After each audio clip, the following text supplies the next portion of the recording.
Frères et sœurs, Saint Patrick faisait partie de ces moines irlandais extrêmement austères, et alors qu'un jour il faisait un jeûne très long, Jésus s'est inquiété pour sa santé. Jésus est allé le voir et demandé à Saint Patrick d'arrêter son jeûne. Alors Saint Patrick a dit, bon ben d'accord Seigneur, je veux bien arrêter de jeûner, mais voici quelques conditions. Et parmi ces conditions, il y en avait une qui était que ce soit lui qui juge les Irlandais à la fin des temps. Alors vous voyez, depuis, les Irlandais ont une grande dévotion à Saint Patrick, on peut les comprendre. Et alors moi, je me suis posé la question, par qui est-ce que je voudrais être jugé?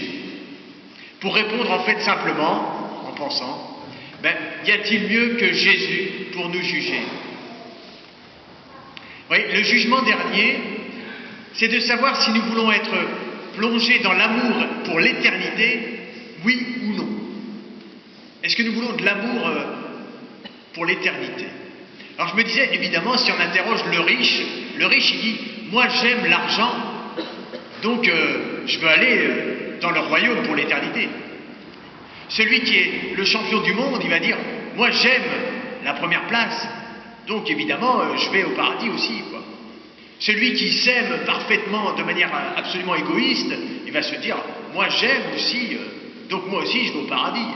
Celui qui a un beau scooter électrique, qui dit, moi j'aime mon scooter électrique, il dit, moi aussi je peux aller au paradis. On a tous quelque chose qu'on aime. On aime la mousse au chocolat, on aime notre maman, on aime notre chien, etc. Oui. Donc vu ainsi, on pourrait dire, on va tous aller au paradis. Bon. Pourtant Jésus, c'est pas exactement comme ça qu'il laisse entendre dans l'évangile de Saint Matthieu. Il parle de séparer les brebis et les boucs. On comprend bien, frères et sœurs, qu'il y a amour et amour. Toute notre vie, nous sommes jugés. Nous sommes jugés à l'école, nous sommes jugés au travail, nous sommes jugés sur nos résultats, nous sommes jugés par nos proches, par nos voisins, nous sommes jugés par nous-mêmes, bien sûr, nous sommes jugés sur nos diplômes, sur notre fortune, sur notre caractère, sur notre réussite sociale, familiale, etc., etc. Aujourd'hui, nous célébrons Jésus, roi de l'univers. Cela signifie, frères et sœurs, que le jugement suprême, le jugement final, le jugement décisif, en fait, c'est celui de Jésus. C'est le seul qui vaille vraiment. Alors Jésus, lui, il va révéler la qualité de notre amour. Je le redis, j'insiste un peu, nous sommes facilement dans l'illusion en ce qui concerne l'amour. Quand on regarde les autres, ou quand on se regarde soi-même, on peut assez facilement connaître des situations où on a dit du bien d'une personne et puis en fait cette personne s'est révélée être assez misérable, et l'inverse aussi. Et puis ça se finit toujours comme ça en disant « Ah ben ça j'aurais pas cru de cette personne, j'aurais pas cru ça ». C'est-à-dire qu'on se trompe très facilement, évidemment, tout le temps. Pour nous-mêmes c'est pareil. Des fois on se dit « Je suis nul », et puis en fait on a quand même fait un petit effort d'amour. Puis d'autres fois, on va se croire tout à fait capable d'aimer, sauf cette personne pour laquelle on garde une haine tenace. Et là, on se dit, alors quelle est la qualité de mon amour, en fait? Tout est toujours mélangé, pour ne pas dire complètement embrouillé et ambigu.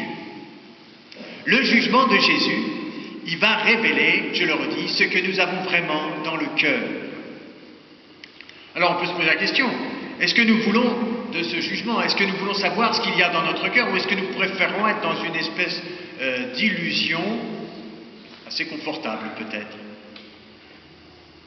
Alors une personne qui un jour faisait une psychothérapie très douloureuse m'avait dit avec véhémence, c'est douloureux, mais je préfère tout plutôt que l'illusion. Le test donc auquel nous sommes soumis est tout simple. Qu'avons-nous fait pour les plus petits des frères de Jésus? Je le redis, Jésus le dit plusieurs fois dans l'Évangile, alors je me permets d'insister aussi. Tout ce que vous avez fait à l'un de ces plus petits de mes frères, c'est à moi que vous l'avez fait. Voilà le test.